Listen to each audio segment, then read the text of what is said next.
Mari kita lanjut anak-anak ya ke pokok pikiran yang pertama. Pokok pikiran yang pertama ini adalah negara persatuan. Bunyi lengkapnya sebagai berikut, ada di buku kalian. Anak-anak silahkan membaca bukunya, yaitu negara melindungi segenap bangsa Indonesia dan seluruh tumpah darah Indonesia dengan berdasar atas persatuan. Ini kalau disingkat pokok pikiran persatuan. Apa yang terdapat di dalam pokok pikiran yang pertama ini? Pokok pikiran ini yang pertama, persatuan ini menegaskan bahwa di dalam pembukaan Undang-Undang Dasar Negara kita diterima aliran negara persatuan. Negara melindungi dan meliputi segenap bangsa dan seluruh wilayahnya. Negara mengatasi segala macam paham golongan dan paham individualistis. Negara menurut pengertian di dalam Undang-Undang Dasar ini menghendaki persatuan. Paham anak-anak? Jadi kita ini mengutamakan persatuan. Karena mengutamakan persatuan, maka penyelenggara negara dan setiap warga negara wajib mengutamakan kepentingan negara di atas kepentingan pribadi ataupun kepentingan golongan. Ya, maksudnya, jadi kepentingan di negara kita ini tidak melarang kalian memiliki kepentingan individu, tidak melarang kalian memiliki kepentingan golongan. Kepentingan golongan itu kepentingan kelompok. Misalnya kalian punya kelompok dalam masyarakat, punya kelompok. Ya, kelompok-kelompok itu misalnya kalau anak-anak muda di dalam masyarakat itu kan ada Karang Taruna, ada organisasi gitu ya. Misalnya kalian punya organisasi tentang kebudayaan gitu ya. Itu silahkan, tidak masalah. Tetapi negara itu mewajibkan kepentingan yang seperti ini harus diutamakan kepentingan negara terlebih dahulu. Ini namanya negara mengatasi segala macam paham golongan maupun paham individualistis, tetapi penyelenggara negara ataupun setiap warga negara wajib mengutamakan kepentingan negara demi persatuan Indonesia. Jadi misalnya saja kalau ada wilayah-wilayah atau daerah-daerah yang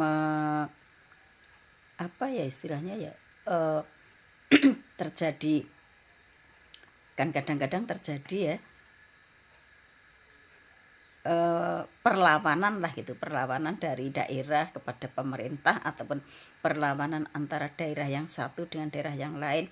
Ini di negara kita dilarang, tidak boleh ini. Karena apa? Karena kalau ini dibiarkan itu nanti akan dapat memecah persatuan dan kesatuan.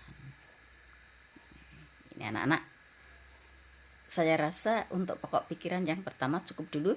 Sekarang kita menginjak pada pokok pikiran yang kedua. Pokok pikiran yang kedua ini sesuai dengan sila yang keberapa tadi? Ya, sesuai dengan sila yang kelima. Bunyi lengkapnya adalah sebagai berikut. Negara hendak mewujudkan keadilan sosial bagi seluruh rakyat Indonesia. Jadi pokok pikirannya keadilan sosial. Anak-anak bisa membuka bukunya, ada di halaman 40 ya.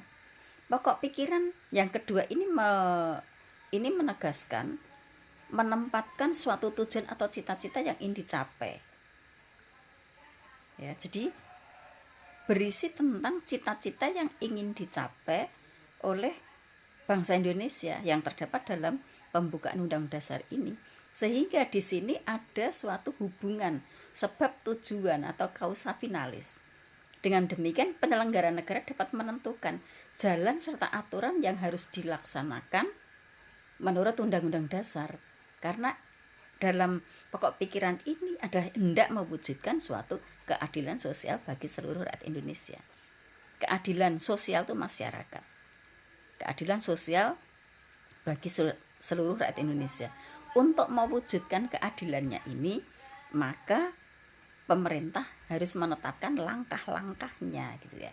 Nah, ini yang terkandung di dalam pokok pikiran yang kedua, keadilan sosial.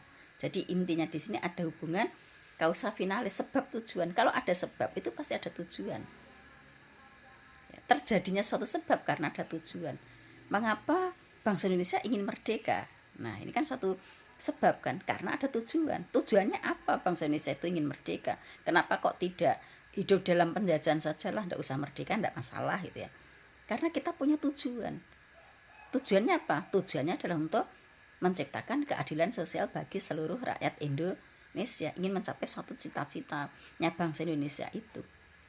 Masyarakat yang adil, yang makmur bagi seluruhnya, bukan kelompok tertentu saja. Maka hal ini pemerintah akan membuat suatu langkah, membuat suatu jalan untuk bisa mencapai masyarakat yang adil dan makmur, keadilan sosial.